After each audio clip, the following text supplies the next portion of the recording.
welcome to the show. Thank you for having me. You're more than welcome. Super excited to have you on today, for everyone to learn about your wisdom, your knowledge, and for us to chat about manifestation. Can you tell everybody that's watching a little bit about yourself? Yeah, so I'm an arboricultural officer. I work with trees and I survey trees in parks and housing and highways. Yeah. I love being in nature and spending time with animals.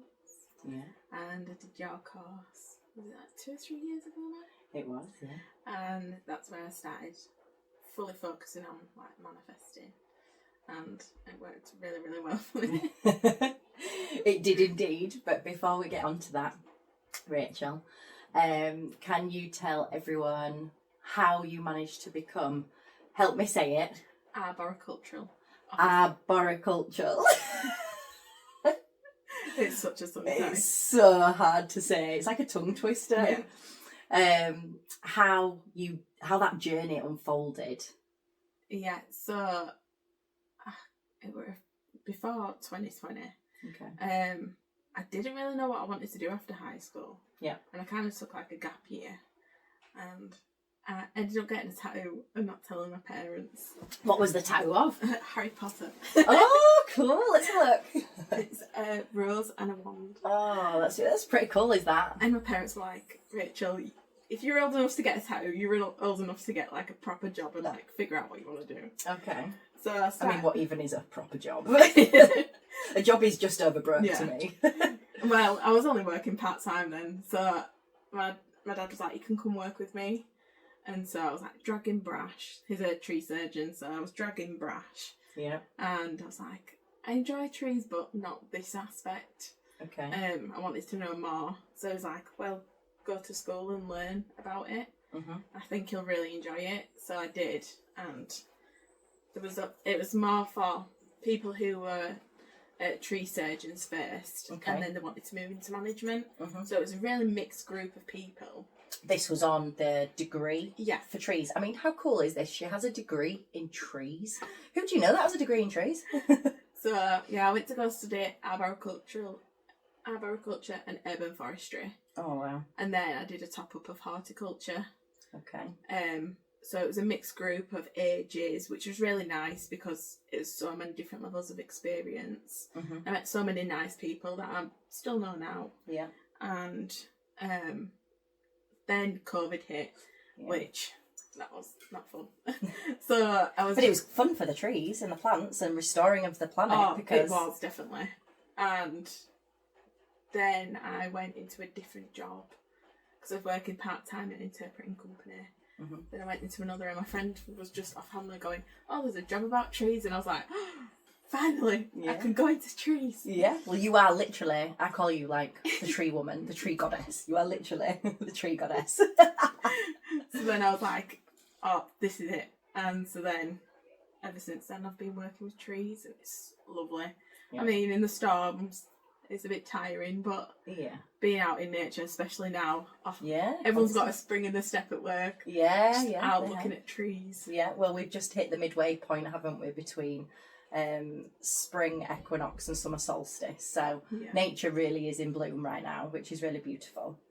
And it's also, that midway point is also a really, really good time for manifesting, which is why I'd invited you to come on to the podcast today, because you were in the first group of people that came to one of my courses a couple of years ago. I mean, we're in 2026 now, so it was 2024, wasn't it? Yeah. We'd never met. No. Had we? So the first time we actually met was when you walked into my home. Yeah. And I was holding space for you and 5 other women. And the course was called Creative Manifestation and Meditation. And I'd planned a whole 6-week course. But it ran over 12 weeks, didn't it? It was every other week, so it gave people time to integrate, practice, and really digest everything that we'd learn each week. And we had it was so fun planning it. I was able to interweave my previous teaching experience in SEN for years and stuff, into something new to teach people about things that felt very soul-led to me.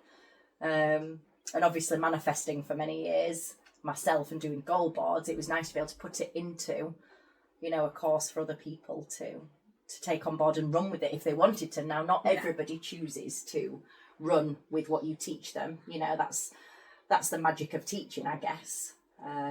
Some people will do loads with it and go on and do even more than the teacher has taught, because they'll expand and grow. Some people will learn a bit and sit with it for years and not really do anything with it. And you never know where your students are going to go or where they're going to spread the wings, which I really like, actually, because it doesn't matter whether they do more or less. It's the shared experience between you all, because even myself as a teacher, we learn from our students. But your journey to me really stood out from everybody's, because of how much you just took on board everything I was teaching, but you went on and expanded and just blossomed, literally like a blossom tree. Like, there was no stopping you. You were just off manifesting. And it felt really special to be able to be there guiding you on that journey. So how was it for you coming into a course, not knowing what to expect? And how did you feel about manifesting before you did the course? So I knew about spirituality before, because Emily had like tarots and stuff, and we were doing like little new moons where we just make bath bombs and like intentions and stuff. So that was really nice. And I mean, at that point of time in my life, it was like a nice thing to have. Yeah. Where you just setting intentions and kind of just having that time to make that. Mm-hmm. And then Emma was like, "Oh, my friend's doing a course. Do you want to do it?" And I was like, "You know what? Yeah, it's a nice activity to start the year." Yeah. And really focus on what I actually wanted. Mm-hmm. And then we just had a really nice group of people, and everyone got on, and it felt like such a safe space. And I just enjoyed each lesson and having something to do in those winter periods where it's not about action at the moment. It's kind of figuring out what you want to do. Mm-hmm. And then once you're at that period of, I always find it's harder to start at the beginning of the year. Mm-hmm. But us actually making the goal boards and thinking more in depth of what we wanted was so nice, because it was just not a little thing. And like when we do the gratitude and how you showed, it's not like surface level and just one act of gratitude, you can go in depth more. I loved and I just coming in, and I didn't know what to expect, and I think that was the best. Kind of that a little bit of anticipation, excitement of what's happening this week. I also think it's really important to go back to that word of like setting intentions. You naturally were setting intentions in your mindset, you know, and doing positive little things in your day-to-day life. But it's that going deeper with those intentions. It's okay to just set them or think about them, but it's how do you go into affirming them and giving them roots, if you think like a tree, giving them roots to go into the earth, into the universe, for the universe to respond back to what it is you want to manifest or bring into your life. And I think the course gave you that opportunity to deepen your roots that you'd already started sprouting, you know.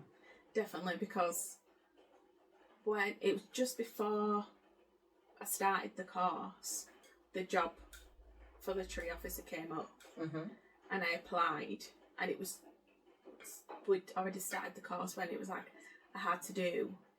You had an interview, didn't you? Yeah, I had to do a whole PowerPoint presentation, and I just kept going in my head, no, don't do it. Just I'm making excuses, saying no, just say you haven't got it to people. Just I can't be bothered, and it was that pushing back, that resistance to stepping out of the comfort zone, because it is really hard. Yeah, I was already saying no.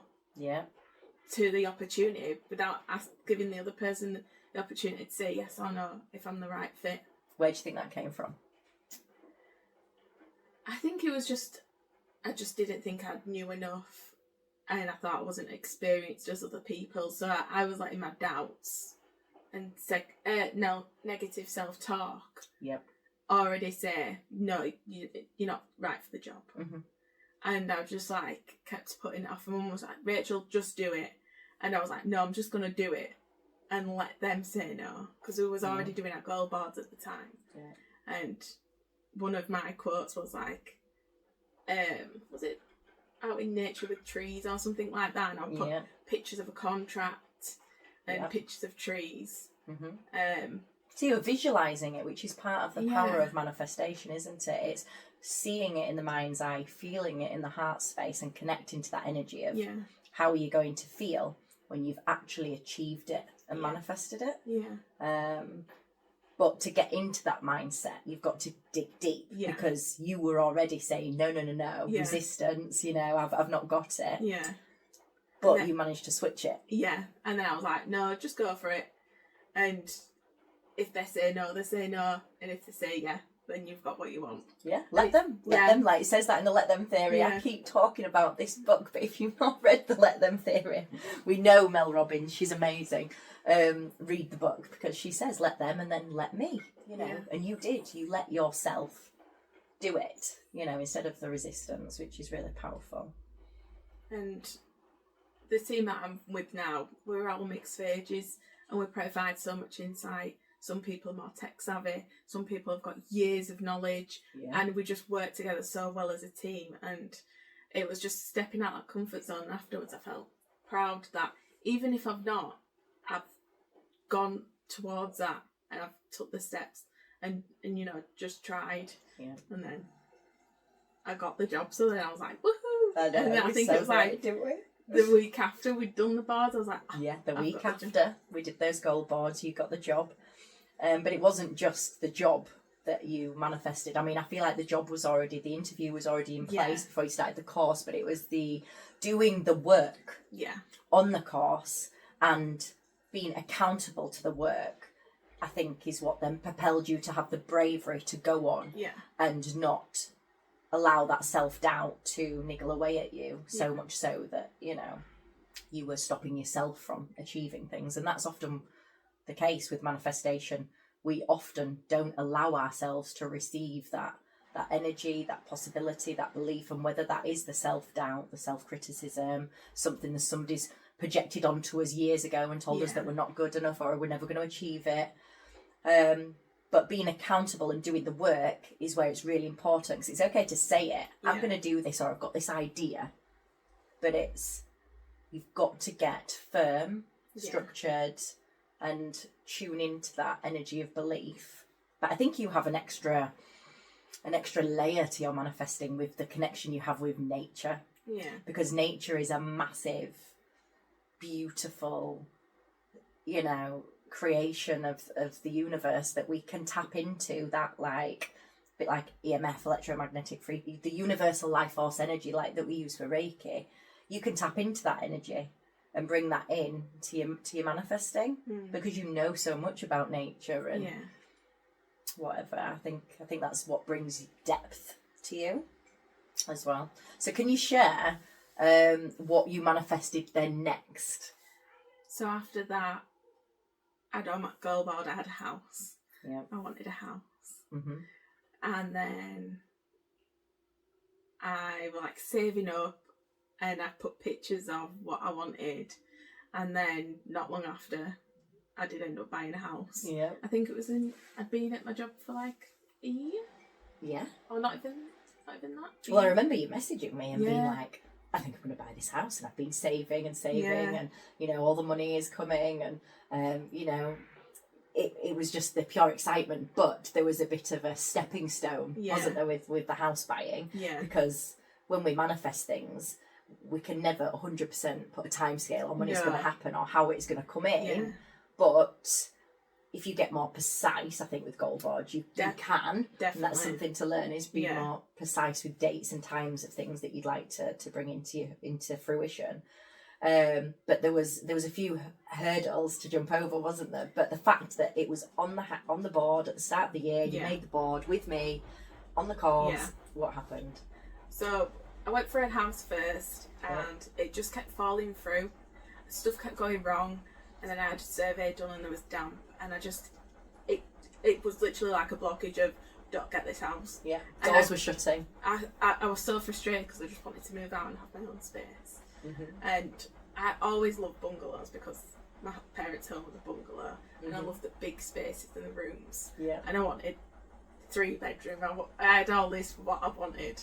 Yeah. And I'd looked at the house before, like, but I was thinking I wanted parking, like a drive or something, but I decided to look without parking. Yeah. And I saw this little semi-detached bungalow, and I was like, alright, I'm just going to go look at it. Yeah, yeah. And it was cottage style, it had green, and I love green. Yeah. And it had big massive rooms that I wanted, and it had like a little garden, and it had plants in it, and everything. And the kitchen was cute, and it had a little window hatch. So when you're talking about, I can hear the excitement, you know. And it had a big long sofa, which I was like, I want to buy that off them. Yeah. And everything was so cute, and just, I was like, I really like this house. And did it feel like home when you walked through the door? It felt so comfortable. Yeah. And that's what I always say when you're moving house or you're looking for somewhere to live that's your forever home, you will know if it's the right one. Because when you walk through the door, it just feels right. Straight away, it feels like home. Yeah. And I always say do the numerology on your house as well. Check the numbers because all houses have energy. Do the numerology and always house cleanse as well because you don't know what's been there previously if it's not a brand new build. And the house definitely will need some sort of smudging and working with because the house is an extension of you as well as your home. So it's really important to clear that energy from the previous tenants. And even if it's a new build, clear the land because land holds energy, vibration, trauma, war, loads of things. So yeah, the first house kept falling through. Yeah, and then the second one. And this one was just... Yeah, I just loved it. And I was like, the guy was like, do you want to make an offer? So I spoke to the mortgage advisor and they were, the estate agent said they're moving to Scotland in so many months. And so the mortgage advisor said, offer lower. Because you've already got a mortgage in principle that can easily be switched over and you can get money off. And so I did. I was like, I went, universe, if this is meant for me, they'll accept it $3,000 lower. And I didn't want to be too cheeky, but I was like $3,000 lower because that'll give me something to play with. And they accepted it, and I was just like, woohoo! And when I had the people go check and see if there's any damages. Surveyors, they said, oh, there's a few things. I told them to fix it straight away. Wow, amazing. And where the other ones were like, no, we're not going to pay. Because, like, there was issues with the floorboard, and the guy said it could range from, like, 2 to 10 grand fixing. Really? Wow. And they didn't want to lift it or give me any money off. Where these people were just like, amazing. And I remember with the first one that kept falling through and it felt like the doors just kept shutting. I remember saying to you, rejection is redirection and protection. 100%. And I kept, there's a reason why the universe is putting a block on this not to happen. And it's so hard to surrender and release. When you really want something, when you're focused on like, that is definitely meant for me. But the universe has another plan that often is even better, but we can't see the wood for the trees and we put the blinkers on and we're just like, you've got to let it go like the trees do with the leaves and autumn. You've just got to let it go. It's not for us. It's not for me. And look now. So how long was it from the offer going in until the house you were in the house? Yeah, I think I put the offer in January and I was in April. Wow. So that was a year. So you did the course with me in 24 in the January. You got the job whilst on the course. Then on the goal board, you had a house on there as well. I think I was looking at that other house. It was from like September to like December that were all happening. Yeah. So September to December. So that is literally 1 year cycle from doing the creative manifestation and meditation. Yeah. And you're in the house. Yeah. I mean, if I'd have said to you on the day when you walked in for the first session of that course, you're going to be in your dream house next year because that's one of your dreams, what would you have thought it was just batshit crazy? I'd have been like, no. No, don't believe it. No. I wouldn't have thought I'd have got the job and I wouldn't have thought I'd got the house. Okay. Well, there wasn't just a house on the goal board, was there? There was a little fuzzy cat. There was a little fuzzy cat. We love our cats, don't we? Yeah. I've got 3. I'm surprised one of them hasn't come in during this podcast. We've got the dogs instead, Rocky and Roxy. So what happened with the cat? So I think I'd been in the house a month and I was like, oh, it's so quiet. Yeah. Like, it's such a big house. And you wanted all this space, yeah. but now you need to fill it. Yeah, I was like, because I've come from where it was like always a person in the house, family of 4, 5 if other people are joining. Yeah. And we were all loud. And so then I went to a house where there's nothing, and I was like, I want a cat. And then my auntie just happened to go, oh, this person I know has posted that she's giving cats away for free. And I was like, all right, let's go look at it. Like that weekend, that Friday, we went and looked. And you ended up sending me a message. Yeah, I was like, oh my god, look at all these cats. Yeah. And then one cat just came and sat on me, and she wouldn't leave. Yeah. And that's the right way for an animal to choose its owner, isn't it? When they come to you. And I kept going, it was that one. Oh, they all looked the same to be honest at first, but I was like, no, it's that one. And she kept coming back. And it was literally that day. I took my sister with me as well, and she was like, no, I'm not getting a cat. I'm just coming to look at him. Yeah. And then a cat sat on her as well, and she was like, I'm taking one. She called her boyfriend and was like, oh, I'm coming off this one. And then that night we took them home. Aww. And that's how I got Maple. Maple? I mean, it had to be a tree or a plant, didn't it, the name? Yeah, definitely. Okay, so that's 3 things that were on your goal board that were manifested within a 12-month period. What was the next thing? Boyfriend. A boyfriend! So we didn't just manifest the dream house, the dream job, the dream pet. You were single when I met you. You know, you were single. You know, you'd been single for a long time as well. You'd really spent time with yourself, you know, with your own life, with your own goals and dreams, and you were ready, I think, definitely, to start looking for love. Yeah, because I think it was... I was still in my I'll just be by myself, because I think I was always like looking, but not really in the right time frame ready. And I just kept going on dating sites and like, oh yeah, this is fun. And then I can't be bothered. Yeah. And then I'd met, funnily enough, it's so weird. So I'd left a job that I'd been at for 5 years, and I was like, right, it's time to focus on me. Yeah. Just leave. You don't like in this job. To a company that was close to my house. Mm-hmm. And it was a friend that I'd known from high school that I'd not seen. And her friend worked there. And she only worked there for 2 weeks, and she left. And she'd posting about how she'd started her own company for, you know, doing personal training. I was like, do you know what? I'm going to support her. I was like, she, you know, she's really good at this. It's what she's passionate about. And I was like, and I want to get fit. So I was like, all right, I'm going to join. And so I started doing PTs with her. And she's like, I've got a friend. I think you'll really like him. And at that moment in time, I was like, oh, not at the moment, not right now, because I'd just been on a dates with a person which weren't that great, and I was like, I don't really want to have to go through that again. No, I kept telling her, oh, I've been on this date and this has happened. It's like the house. The first house was wrong. Redirection and protection. Do you know what? It's so funny, because I was talking to Emily about it the other day. Anytime I've dated someone, my body tells me. I went on a date with a guy and I felt physically sick. That is nervous system regulation, and that is your intuition and your gut instinct telling you no. Yeah, stay away. I felt so sick. We'd gotten to this pizza place, and I was trying to eat this slice of pizza, and I'm trying to shove it in my mouth. I couldn't. So you didn't have to talk. I couldn't eat it. I had to go in the bathroom and spit it out. I felt so sick. On the way home, I was literally like, I felt. You spat the beef.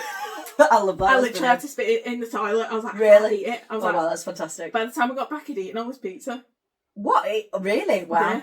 Well, I would say that is an amazing example of listen to your body and the solar plexus. Yeah. Because a lot of people will say, oh, I got butterflies. Oh, I was so excited. They made me nervous excited. Yeah. That nervous excited is a red flag. Yeah. It's 100% a red flag. It is your body saying run for the hills. Now, I used to, many years ago, misinterpret that red flag. I remember saying once to a friend, I've got butterflies chasing rhinoceroses, running around in circles, and I thought it was, but that's because I had learned red flag behaviour as a child. Yeah. And I didn't realise that was a warning sign. Yeah. I know it now. You know, with Martin, he was the first person that I've ever felt calm and peace. No. Of course there was the attraction and all sorts, but there was no rhinoceroses chasing butterflies and this nervousness in your solar plexus. I just felt at peace. Yeah. Just felt calm. Just felt at home. And that's what you need to look for when you're going on these dates. Definitely. So like my friend was like, I've really got this guy. I think you just really suit. And I was like, right, let's all meet as friends first. Mm-hmm. Then there's no pressure, because I think that's an issue with dating online.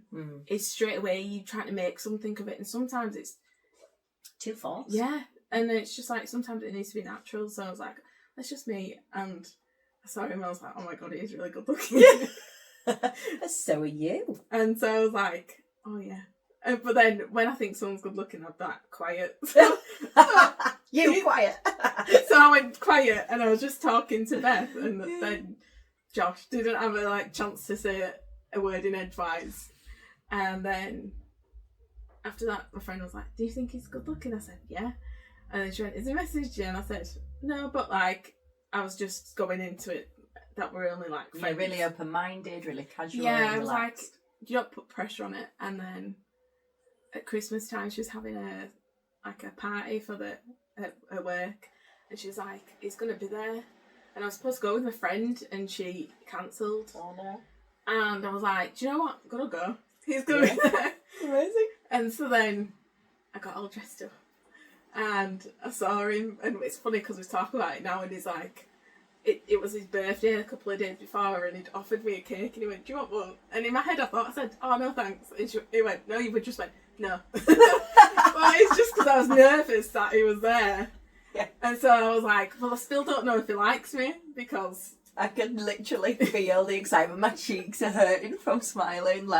If that isn't a beautiful, encounter. Yeah. And, And so everyone was having a drink, and then we went to a couple of different bars around the little village. And I was talking to one of the people who go to the gym, and he came up with Beth, and he stood next to me. And then everyone kind of dispersed. And then, time to leave now. And then we were just chatting for ages. And we didn't leave each other's side after that. Aww. And then, after that he was like, oh, I really enjoyed speaking to you. And then we planned dates. And now you are, how long? You've been together over a year. Yeah. You've had your anniversary. Yeah.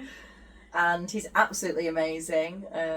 Josh and Martin get on great. Yeah. And it is just, it's beautiful to see it unfold. How everything that was on that goal board, 2024, 2 years later. Because I wrote down what I wanted in a person. Mm-hmm. And I think if you don't write it down, you kind of just superficial layer of, oh, I want them to be good looking, kind. You don't really go in depth of how you speak about in an argument. What? Yeah, morals. Have they got children? Have they got integrity? Have you got the same values? Yeah, and how they react. Do you want someone who drinks or smokes, or really in detail what you want? And I did that, and I wrote in detail. And Emily said to the other day, she's like, everything you wrote is literally in Josh. Amazing. And she's like, I can't believe you manifest. She's like, you manifested I can, that. and I can tell you now, you're going to get married. Remember that I have said that. When I am getting an invitation to this wedding, I'll be like, remember that podcast we did? I can see it. I kept saying to Martin when we were in Sicily, I'm just waiting for it to tell me they're engaged. It's going to happen. I can feel it in my fingers. My spidey sense.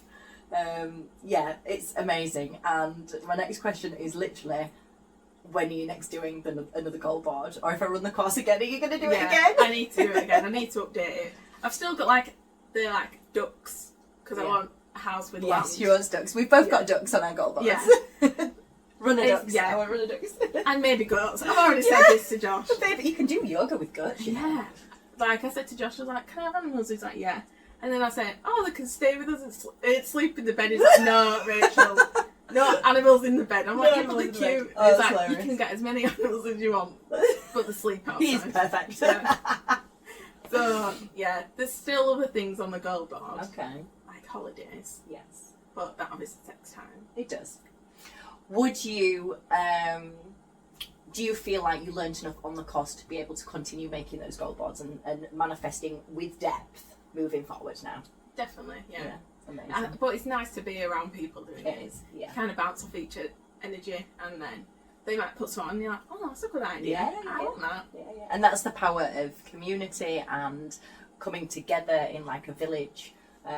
Doesn't matter whether it is primarily just female or it's male and female. People getting together and gathering, I think there is a natural, it's just instinctive within us, isn't it? Well, I will be running an event on the 3rd of October.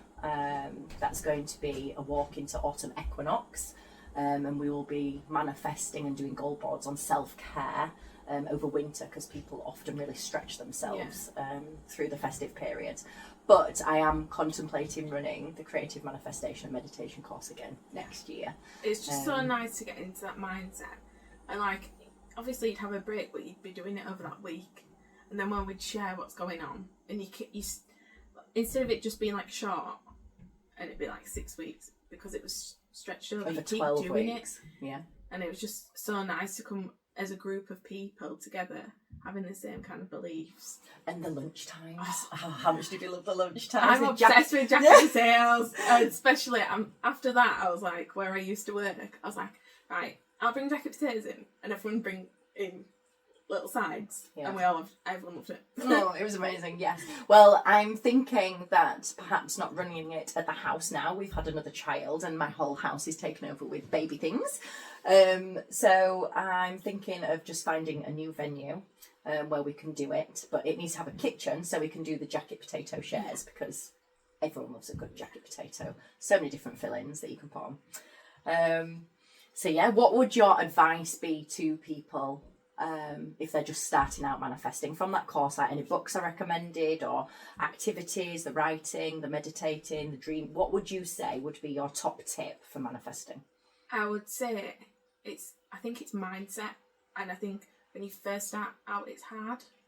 So you said it as where we're journaling and did a page, and I think it might be you don't even know what to write, or you might be a bit negative. But like slowly that just turns into good, like you're not being negative anymore. Where you start writing good things that has happened, because that interlinked with gratitude. When you'd have us write 10 points every day. You really had to think, and you were getting out of that negative mindset of, oh, someone were annoying when I were driving. Oh, work did this. You're thinking, what happened today? That were really good. Oh, that person, were really funny at the shop. Oh, I walked past and the sky looked beautiful. Like, you really have to then switch your mindset, which I think really helps when you're trying to manifest and you're looking for the good. You're not looking for negativity. And, that really helps when you're trying to manifest. It does. Amazing. Okay, thank you for that. Well, should we do a manifestation card before we finish? Yeah. Okay, let me go get the cards.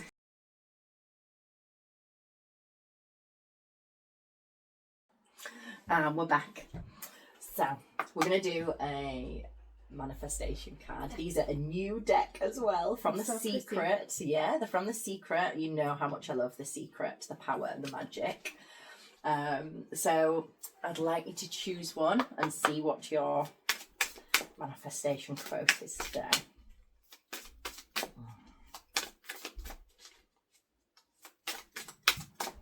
Tell me when to stop. Stop.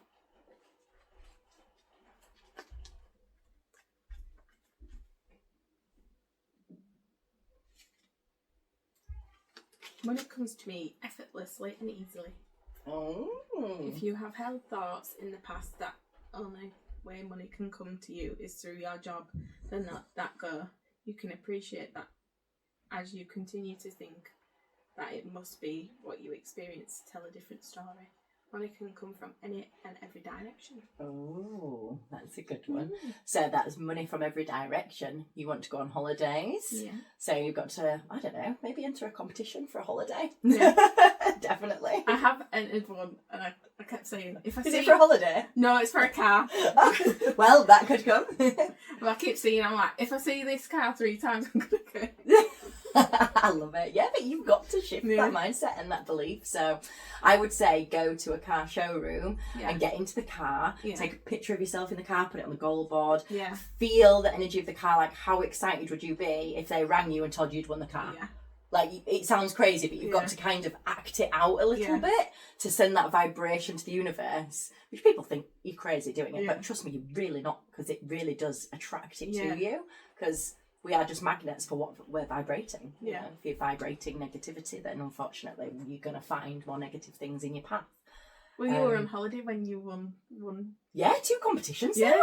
I've been abroad, and literally for tiny little breaks away. One was Budapest, one was Sicily.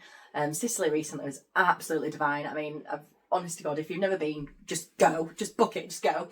And it was the second time I've entered a competition whilst literally being like on the way, travelling on holiday. Totally forget about it, surrender and release and leave it. And then I find out that I've won. I'd missed myself being tagged in the story on holiday because I was holidaying. And it was only when like I just quickly looked at my phone the next day and I was like, oh, I got tagged in a story. Oh, I best asked her what she tagged me in. So I asked her and she was like, you won? And I was like, what do you mean I've won? She was like, you won one of the competitions, and there was like 8 different prizes, small, medium and large, and I won a medium prize worth up to £300 That's really for good. some one-to-one coaching with someone. And I was like, wow, this is amazing. The time before in Budapest, we'd won the I'm not sure if it's a tongue pan or a tongue drum. Tobias always corrects me. But it's absolutely beautiful. Makes the most gorgeous tones. And the tone at the beginning of these podcasts is my son playing the tongue pan that we won on the competition. And that's why we've put it over the podcasts, because he loves playing it. It's nice that he's involved in what Mum's doing. And it's about manifestation and, you know, bringing things into our life. So yes, I want to thank you so much for coming on, not just as my friend, but supporting my adventure doing these podcasts and for sharing your journey on my course. I'm forever grateful that you trusted me to come on and learn with me, and I love you to pieces. Oh, me too. I'm so glad I did. Yeah, because it's a beautiful friendship that blossomed as well from that encounter. You know, I'm so grateful to Emily for recommending you to come on the course as well. And I love that you are my tree goddess. Well, you kind of now Josh's as well, but and you also get a gift for coming on podcast. Martin didn't get one because he's just my husband. But anybody that comes on the podcast, and these will come in all different colours as well. So this colour reminds me of you as well. Yes, you can open it. You only get one if you come on and chat with me. I don't chat. I am a waffle wanker, as people call me. So you get a waffle wanker mug. I mean, how hilarious is that? You only get them if you come on a podcast with me. This is the first gift given on a podcast. Yeah, first gift. First one that's given out. So I've taken your waffle wanker virginity. And it is Tilly Billy's that does all my printing. She's absolutely fantastic, and if you need anything business printing, she makes mugs, everything you can think of for businesses. She's fantastic. So yes, thank you for coming on. Thank you. And until next time, always be kind and have courage. Thank you.